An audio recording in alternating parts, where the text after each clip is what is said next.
Okay, this one is a strange one, as I've never had these two traffic lights be green, and it's a 30-mile-an-hour zone into a 30 zone, and this is possibly one of the reasons why we should make more zones 20 zones, because I do get that the bus didn't have a chance to see me, but that is no excuse to pull off from a bus stand and cross 2 lanes into a Defender with its lights on, LED lights on, and then start shouting when, yeah, I mean, okay, I know the highway code says that you should give way to buses, but that doesn't, A, the highway code is not the law, and B, you don't cross 2 lanes of traffic from stationary into traffic that's already moving.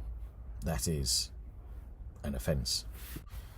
Now, fortunately, I'm in a Defender, and I have what are called unbreakable wing mirrors, and guess what?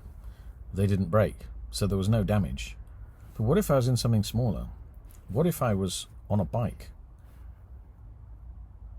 It's just not good enough. It really just is not good enough to drive a 10-ton bus in this manner in a busy built-up area.